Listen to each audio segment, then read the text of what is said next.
Bismillahirrahmanirrahim. Assalamualaikum warahmatullahi wabarakatuh. Kita begadang lagi teman-teman ya. Sekarang jam 1.54 menjelang jam 2 tanggal 8 nih ya. Udah hari Senin. Kita mau bahas lagi tentang belajar investasi saham.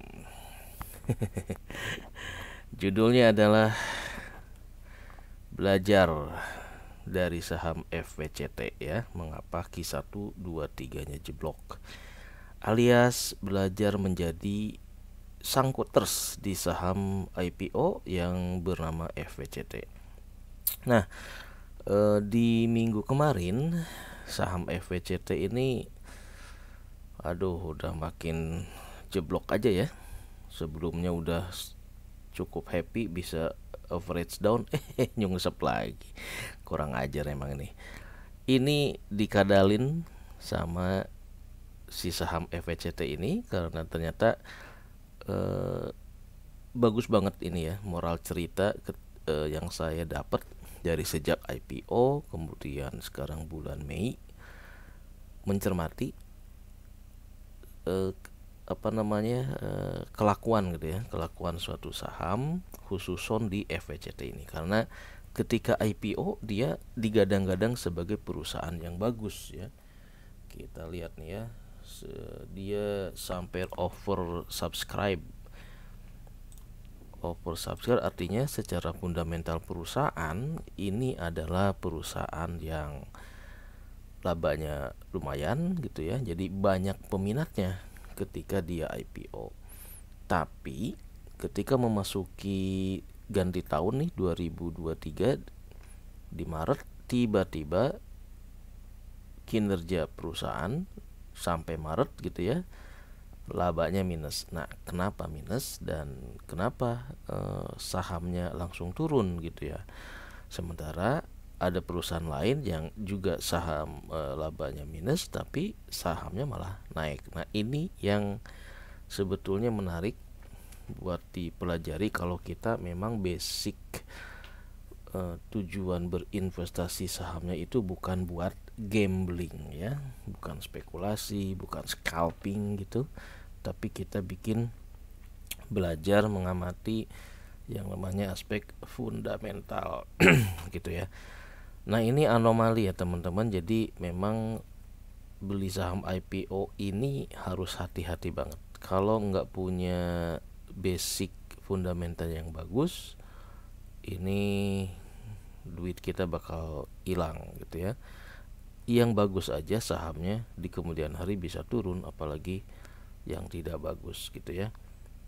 Nah, ini kita review dulu zaman baheula gitu ya, ketika baru IPO di harganya 159.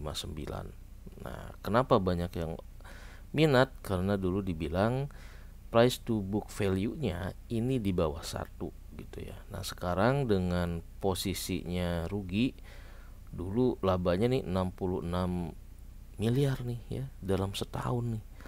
Sekarang di 2002, nah ini yang problemnya ya.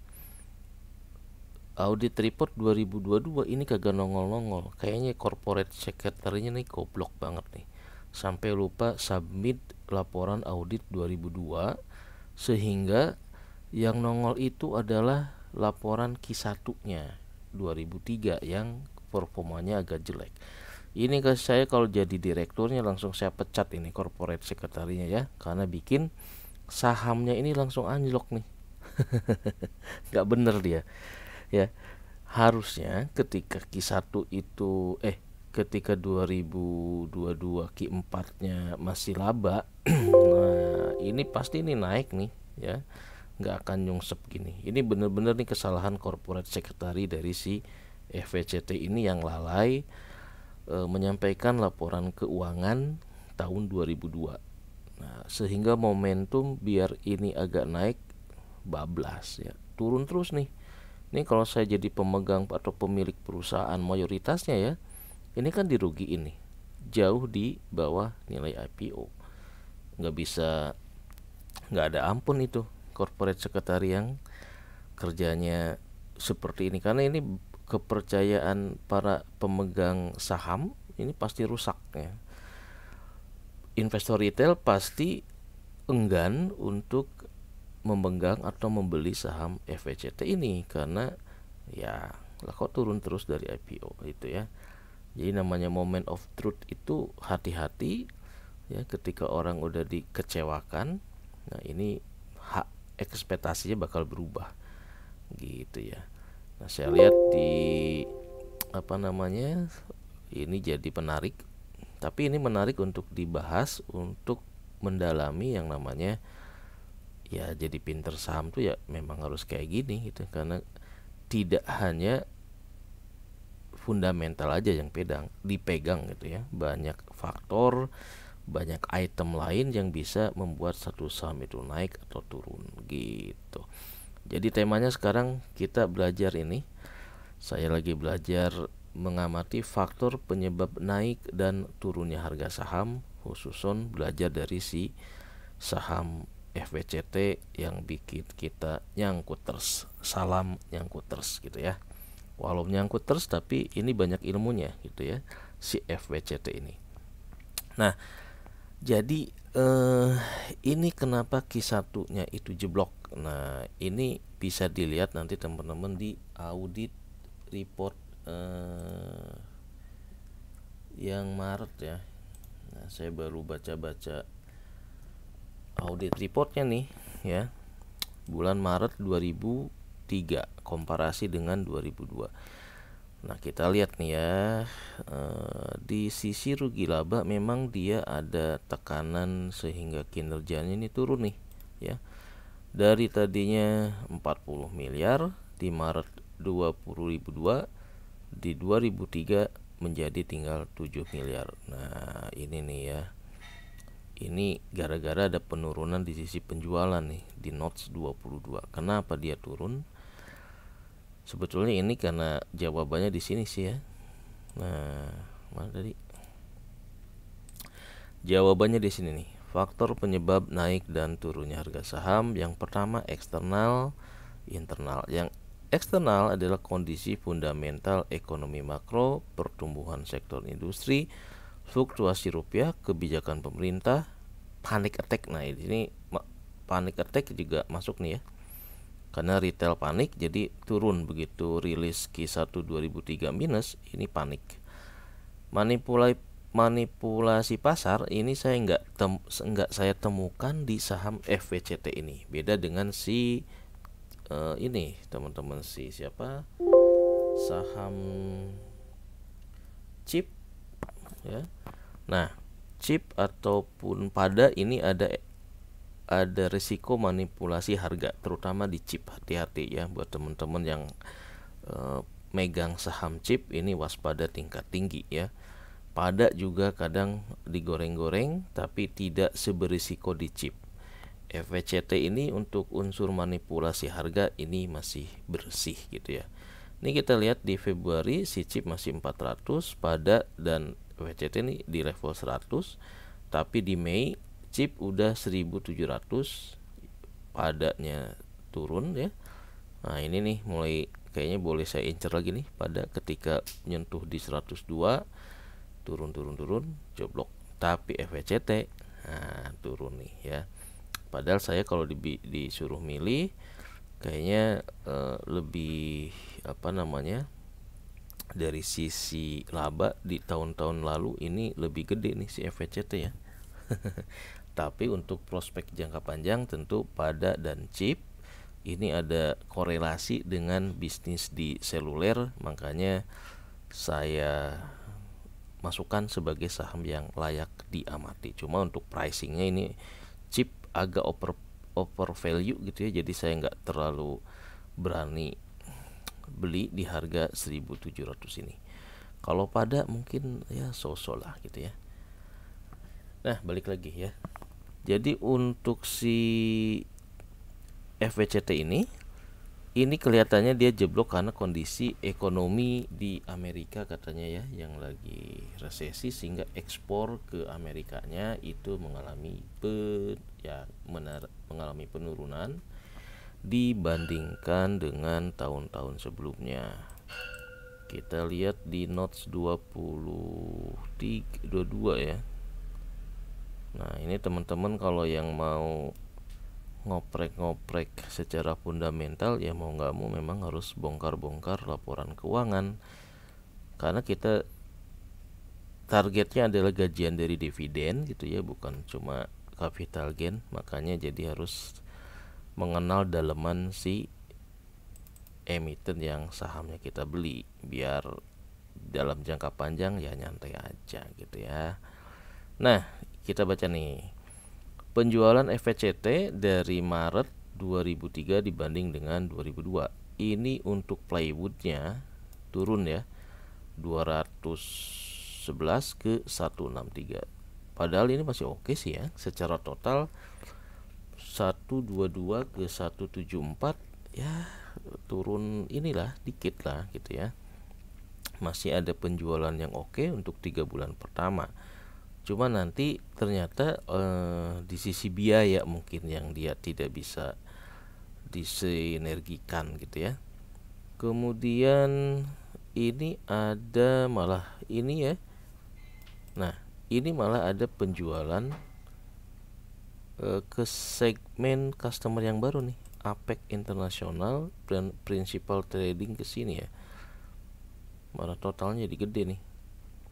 Nah, yang jadi problem itu di beban pokok penjualan memang dia nggak ikut turun ya, tidak bisa turun, masih tinggi, sehingga totalnya ini kepada laba kotornya nggak terlalu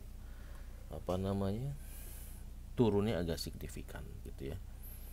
Kemudian dari sisi biaya penjualan juga ini sama nih. Kemudian gaji juga sama ya, 5513. Sisi beban lain-lain, ini dia nih. Jadi dia ada kerugian di sini ternyata ya, beban lain-lain, ada selisih kurs. Ini selisih kurs ini cuma temporer sebenarnya. Mungkin dia dulu beli kursnya di rupiahnya tinggi, sekarang kursnya dolarnya rupiahnya menguat mungkin nih, karena dolarnya lagi kena de-dolarisasi ya. Jadi efeknya itu kenapa dia rugi, ternyata dari loss kurs, sebelumnya cuma 100 juta sekarang 1,3. Kemudian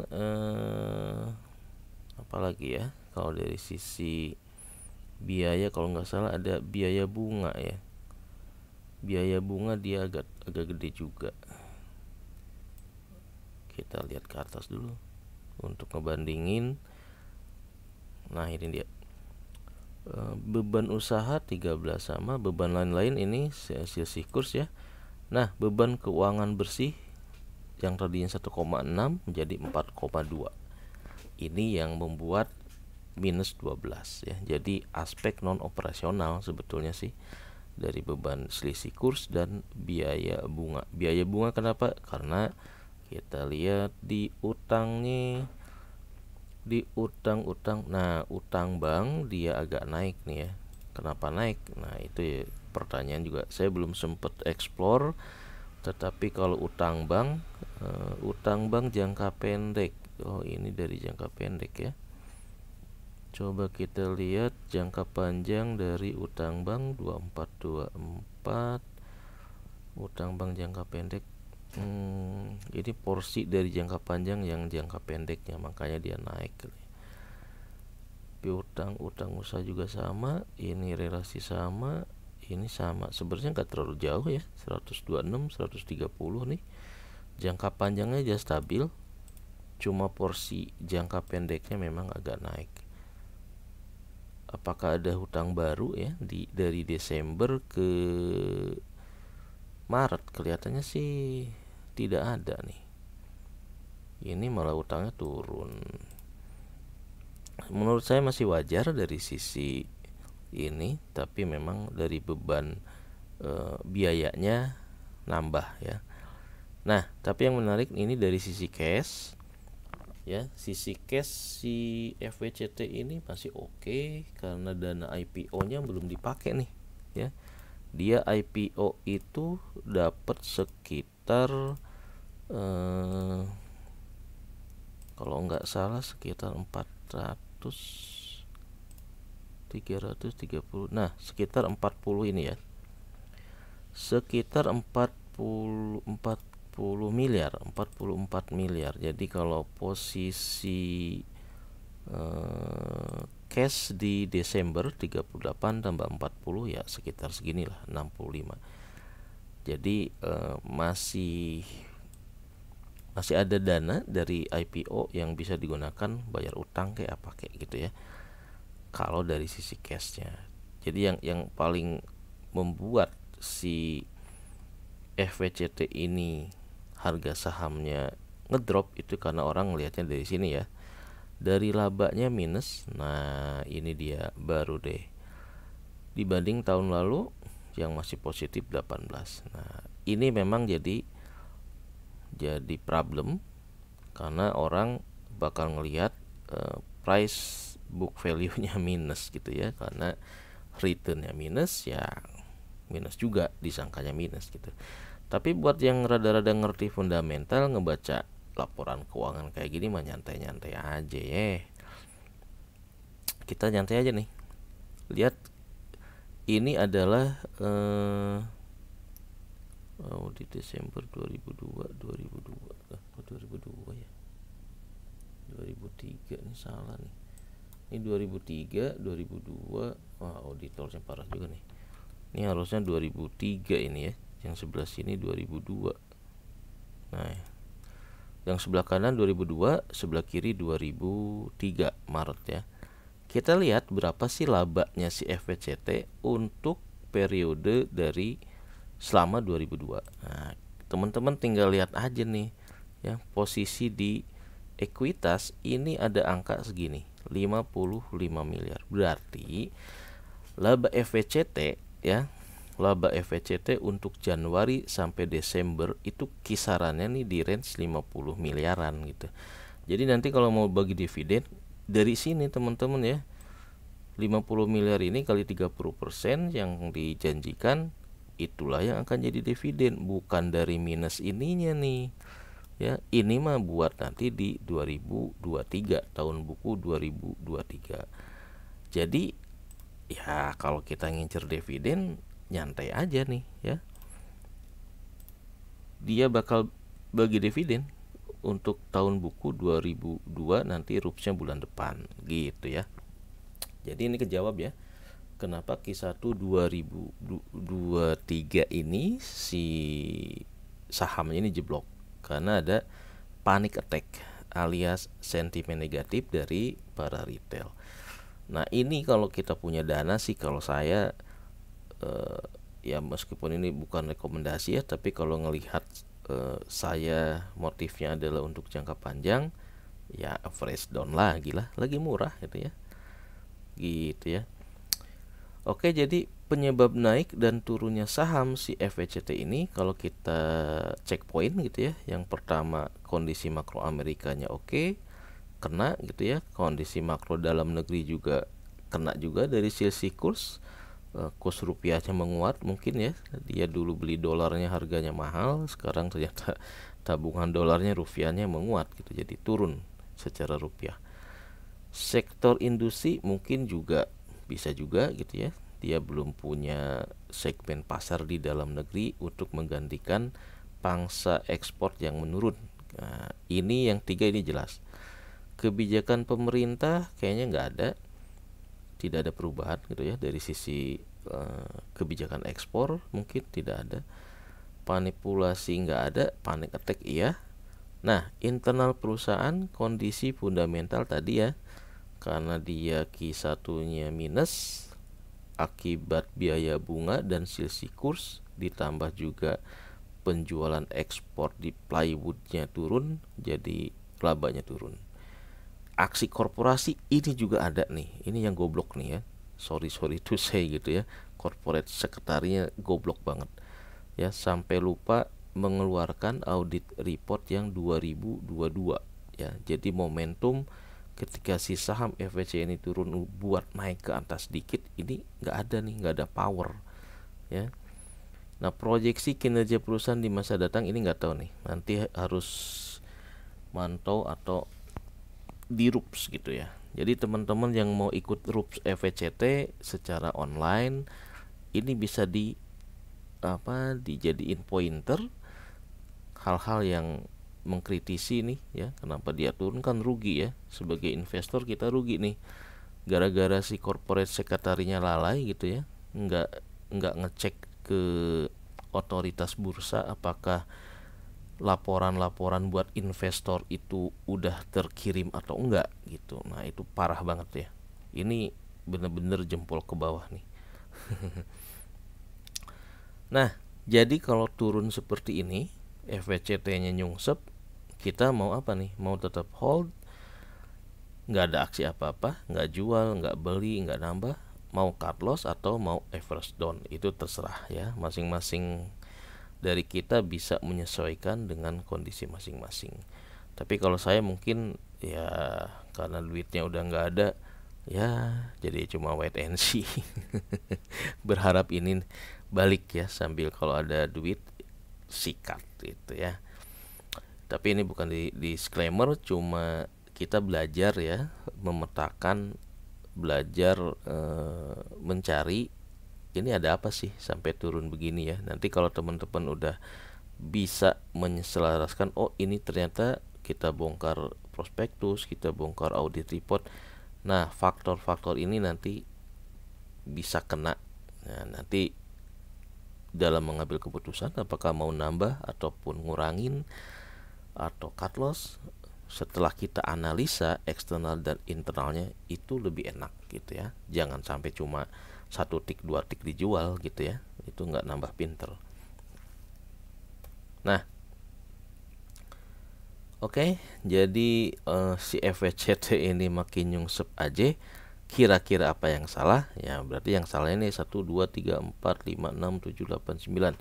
Ada 9 faktor yang kemungkinan menyebabkan si FVCT ini sahamnya salah, turun terus gitu ya. Tinggal nanti silakan mau average down, cut loss ataupun hold, disesuaikan dengan kondisi masing-masing. Nah karena saya targetnya adalah gajian dividen, maka tentu saja opsinya adalah hold atau average down, tidak cut loss gitu ya. Siap, ini udah. Nah menarik nih ya. Nah dari laporan audit report yang Q1 tadi, kita bisa menerka-nerka nih ya, buat belajar investasi sekeluarga. Jadi jangan cuma kita doang yang pintar, buat anak juga, buat istri, buat saudara. Caranya tuh ya mau nggak mau memang panjang gitu ya. Kita harus lihat yang beginian nih ya, kita lihat audit report, kita telaah dikit-dikit gitu ya. Nah karena kita ngincernya dividen, berarti kita harus tahu nih berapa laba si FVCT untuk tahun 2002 ini ya, Desember 2002. Ini udah audited, cuma memang rugi labanya cuma 3 bulan. Tapi dari sini kita bisa ngeliat nih kisaran labanya FVCT untuk 2002 sekitar ya 50 sampai 55 miliar. Jadi kalau kita plot ya, kita berandai-andai untuk laba 2002 FVCT sekitar 55, porsi dividennya di prospektus itu 30%. Coba kita lihat ya. FVCT katanya sih mau bagi dividen 30% dulu ya di prospektusnya nih. Oke.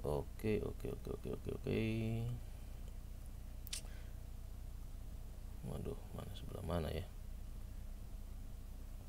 Ya kagak ada lagi ya. Ya pokoknya 30% lah ya.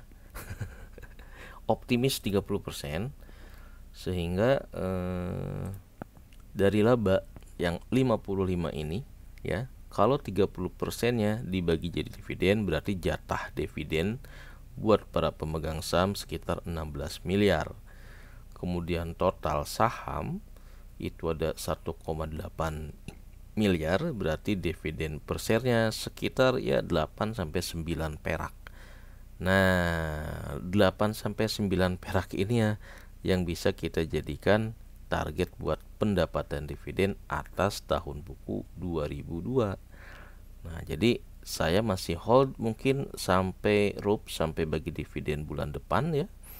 Sekarang cuma punya segini, berarti target dividennya segini. Kalau mau nanti nambah, ya tinggal dikalkulasi aja nih dengan harga yang murah 76 per itu. Kalau kita punya duit nambah, berarti porsi dividennya akan makin nambah. Nah, ini uji coba kemarin yang di bulan ini untuk jadi dividen hunter ya, ternyata kena dividen trap. Tapi untuk FVCT karena justru harganya turun, nah ini kesempatan ya kalau kita ngejar long term, biar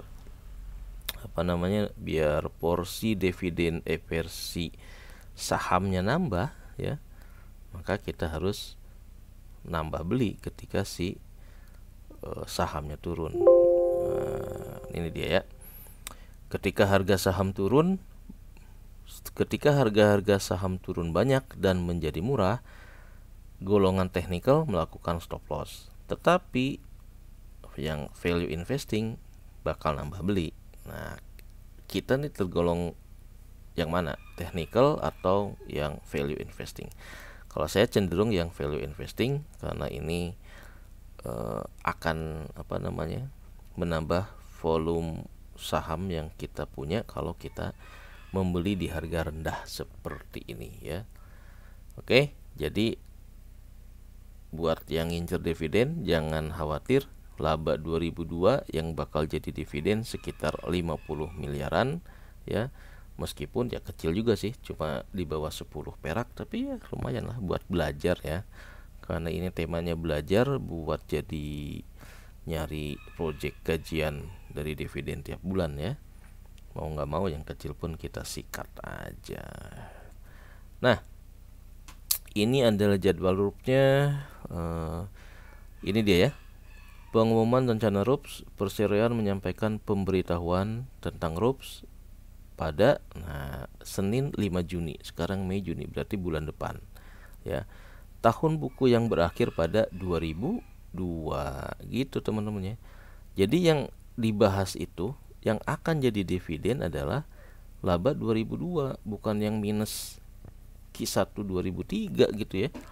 Kenapa harus turun? Nah, ya turun wajar lah, panic selling gitu ya. Tapi kalau kita value investing ya nyantai-nyantai aja. Malah dengan penurunan saham yang 76 itu kesempatan buat nambah porsi lagi gitu ya. Kalau relevansi yang ini nih, yang tausiah dari Duito gitu ya. Bedanya penyikapan ketika harga saham itu turun nyungsep. Kalau yang technical nangis stop loss, kalau yang value investing yang aliran fundamental malah pada kesenangan karena dia bakal punya kesempatan buat menambah porsi dividen sahamnya gitu ya. Nah, dari sini nih. Oke, yang tadinya misalkan saya cuma 350 lot, kalau ada dana banyak ya saya tambah lagi ketika harganya turun. Oke, kira-kira terkait si FVCT itu seperti itu ya. Nah, memang nasibnya kurang beruntung nih para investor di FVCT. Nggak kayak si Cipada gitu ya yang naik turunnya ada aspek manipulasi sama bandarnya. Ini nggak ada bandarnya katanya ya, kebanyakan retail katanya, kata para senior. Makanya sahamnya naik dikit udah dikoreksi, naik dikit pada dijual gitu, jadi nggak sempat naik ke atas. Oke, ini kenapa nih nunggu saham IPO yang saham IPO terakhir yang saya beli sudah 30 tahun yang lalu. 30 ini katanya ya, si LKH nggak pernah beli saham IPO gitu karena menurut dia pemilik perusahaan tidak ada yang mau menjual sahamnya murah. Nah, bener, makanya saya bilang nih corporate secretary-nya nih layak dipecat nih kalau bikin saham perusahaannya sendiri turun. Nah, itu ya. Sayang saya bukan pemilik saham paling gede. Oke, jadi kesimpulannya, kuatkan mental saat nekat berinvestasi saham. Ini adalah pelajaran berharga yang saya dapatkan dari sejak Januari sampai bulan Mei mengamati si saham IPO FWCT ini ya. Temanya masih kejebak di FWCT nih ya. Udah average malah nyungsep lagi gara-gara faktor sepele ya. Audit report 2002-nya tidak disampaikan oleh si corporate secretary. Nah, ini mungkin ya temanya nih, hati-hati beli saham IPO. Jadi benar-benar bukan cuma aspek fundamental, aspek bisnis, ternyata ada juga tuh gara-gara oknum si sekretariat corporate sekretarinya lalai mengecek namanya apa ya, keterbukaan informasi. Harusnya dia ngecek tuh apa yang dia sampaikan ke otoritas bursa itu udah terpublish atau belum, termasuk harus dilaporkan di web perusahaan. Nah, ini juga nih saya cari-cari di web perusahaan, audit reportnya juga nggak ada ya. Jadi beda dengan Pada. Yang si Pada itu karena manajemennya adalah bekas orang-orang Indosat ya. Jadi mereka lebih melek tentang tata cara keterbukaan informasi, jadi lebih oke kalau Pada ya. Dari sisi manajemennya Pada menurut saya bintang 5 lah ya dibanding CHIP dan si FWCT ini.